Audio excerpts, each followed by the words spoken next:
एक घर में 3 भाई और एक बहन थी। बड़ा और छोटा पढ़ने में बहुत तेज थे। उनके माँ बाप उन चारों से बेहद प्यार करते थे, मगर मंझले बेटे से थोड़ा परेशान थे। बड़ा बेटा पढ़े लिख कर डॉक्टर बन गया, छोटा भी पढ़े लिख कर इंजीनियर बन गया, मगर मंझला बिल्कुल आवारा और गवार बन के ही रह गया। सबकी शादी हो गई। बहन और मंझले को छोड़ दोनों भाइयों ने लव मैरिज की थी।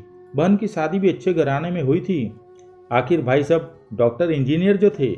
अब मंझले को कोई लड़की नहीं मिल रही थी। बाप भी परेशान, माँ भी। बहन जब भी मायके आती सबसे पहले छोटे भाई और बड़े भैया से मिलती, मगर मंझले से कम ही मिलती थी, क्योंकि वह न तो कुछ दे सकता था और न ही वह जल्दी घर पे मिलता था।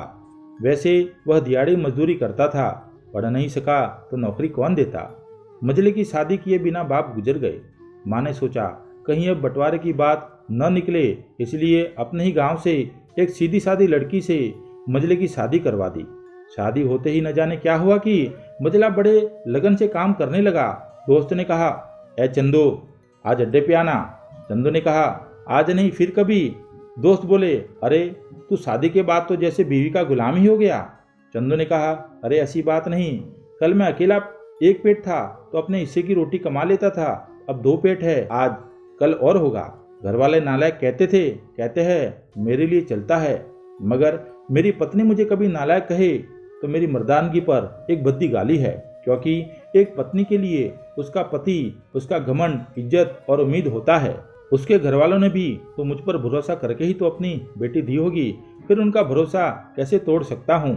कॉलेज में नौकरी की डिग्री मिलती है और ऐसे संस्कार माँ बाप से मिलते हैं। इधर घर पे बड़ा और छोटा भाई और उनकी पत्नियां मिलकर आपस में फैसला करते हैं कि जायदाद का बंटवारा हो जाए, क्योंकि हम दोनों लाखों कमाते हैं मगर मंझला ना के बराबर कमाता है, ऐसा नहीं होगा। माँ के लाख मना करने पर भी बंटवारे की तारीख तय होती है।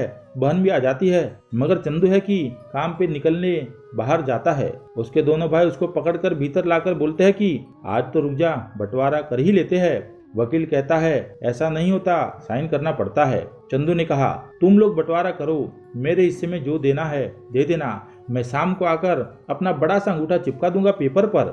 बहन बोली, अरे बेवकूफ, तू गवार का गवार ही रहेगा, तेरी किस्मत अच्छी है कि तुझे इतने अच्छे भाई और भैया मिले। माँ ने कहा, अरे चंदू आज रुक जा। बंटवारे में कुल 10 बीघा जमीन में दोनों भाई 5-5 रख लेते हैं और चंदू को पुश्तैनी घर छोड़ देते हैं। तभी चंदू जोर से चिल्लाता है, अरे फिर हमारी छुटकी का हिस्सा कौन सा है।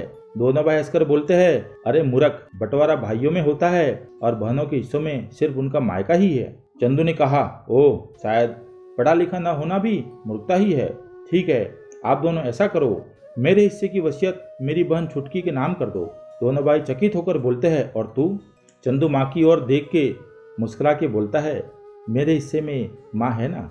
फिर अपनी बीवी की ओर देखकर मुस्कुरा के बोलता है, क्यों चंदूनी जी, क्या मैंने गलत कहा?